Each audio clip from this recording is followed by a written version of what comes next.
appreciate you guys being here. First of all, just proud of our team on Saturday. I thought, the guys came out, put together a good first half. Really proud of our defense. I thought they flew around and did a bunch of good things. Created some negatives, had a fourth quarter shutout.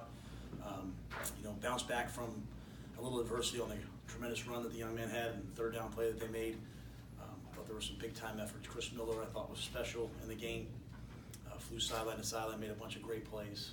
And I thought Graylin Arnold's play on fourth down was really just sort of a game-defining play that allowed us to have a chance to win.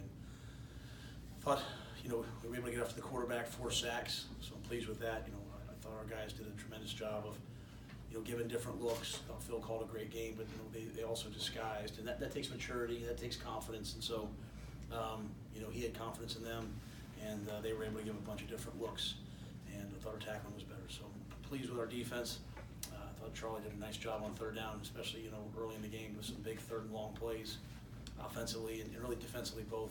Have to get the penalty situation correct. 13 penalties is not going to be good. 3 face masks. We're not going to win a lot of games when we're doing that. But our receivers caught the ball. They attacked the ball. I thought our backs ran hard. I thought in the second half, shuffling some alignment in with some injuries was unfortunate. But it gave some guys some reps and some opportunities against a good front, and hopefully we'll continue to build off of that. But excited about the opportunity this week. Proud of Drew Galitz. I think he was Big 12 Special Teams Player of the Week, and really some big punts, and really flipped the field for us, and that was extremely critical. So we're excited to go to Norman and play, defending Big 12 champions. They're a team I have a lot of respect for. Coach Riley's a man that I have a lot of respect for. Coach Stoops is a man that I have a lot of respect for in the way that they not just win, but the way they play and the way they handle their business. So watching them on film, they're a dynamic football team, tremendous defense. Kyler Murray is special, and but it's a great opportunity for us to go play against the best and see if we can continue to make steps to becoming a good football team. Matt, Kyler Murray, is he a different kind of challenge than any QB you'll face because of his speed? I don't know that I could compare him just for him. I mean, he's dynamic in the run game because he presents a threat. The run game that they have a good power football run game. But he also can read and pull the ball and go make explosives, and then he's a tremendous passer. So, you can't just sit there and try to keep him in the pocket and not rush him because he'll pick you apart. I mean, CeeDee Lamb and Brown and all, they have great receivers. And when he does, finally put the ball down and run, he can evade you in the pocket till someone gets open, or he can, go score. And but he's a tremendous player. And he's been a tremendous player his whole life, and so talking to Coach McGuire about him and his battles with him back in the day, just we have the utmost respect for him. And I just think the fact that, here, he made a bunch of money and he still wants to sit there and play college football, it's so invigorating, just as a college football fan, to see someone playing for the love of the game. And so, but he'll be a tremendous test, but so will their receivers, and so will their offensive line, and so will their tight ends and running backs. They're just a really good football team. Matt, you mentioned the play that Graylin made. You talked about it the other day too.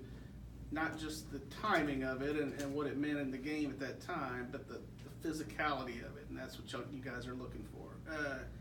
First of all, I mean, is there some kind of how do you communicate that with them? Or is there a phrase you guys use about let's be physical or whatever? And did you see a step toward that on Saturday? Well, I don't know. We just use lots of things. We show like a lion tape. Like lion plays. Ferocious, physical plays. It wasn't just a lion play. It was also a critical play. And I think that's a big thing. Like lots of guys make lots of plays. Who makes the plays when the hat's on their head and the game, the play, the series is on the line? So we talk a lot about those things.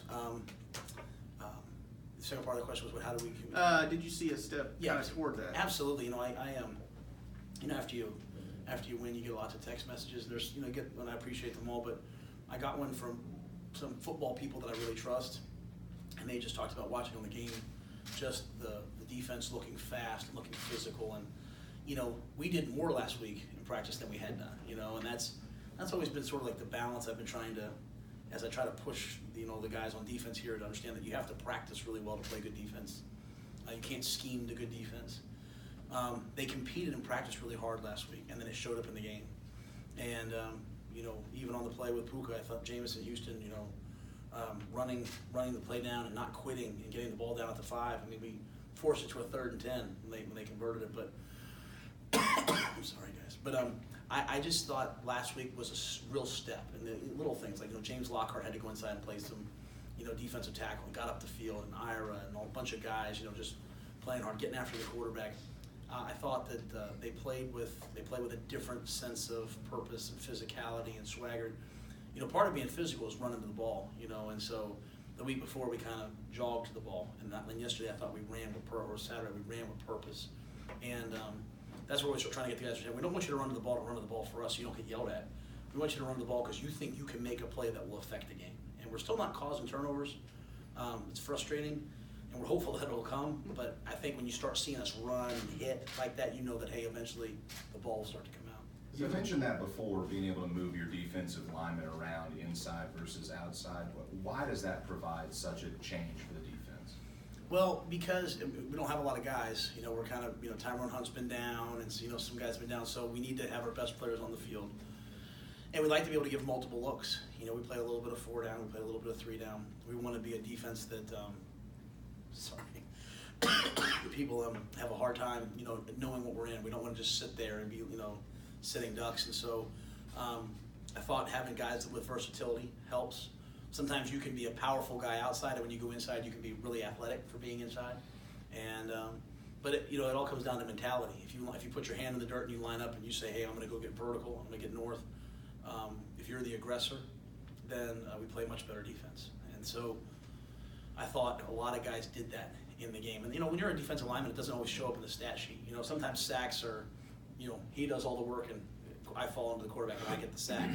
But so it's really a group effort. I thought the linebackers did a really nice job this game. They ran their gaps. They played with more of a trigger mentality where they were, you know, going to go pull the trigger and go try to make the play. And it showed up with some, you know, plays in the backfield.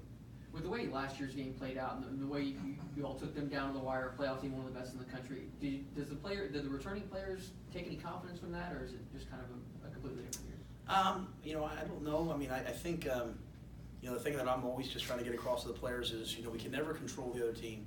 We can control ourselves. You know, we can control how we play, and to just focus on playing well. You know, I mean, that's going to be a whole message. Let's go play well. You know, like going back to Duke, we didn't play well, and it resulted in us losing. And last game, we played well at times, and so let's try to play well for 60 minutes. And you know, if this is the best offense we see all year, and then we try to play well against it, then great. You know, there's some great offenses coming down the road. We know that. If this is the best defense we see, let's try to go play well against it.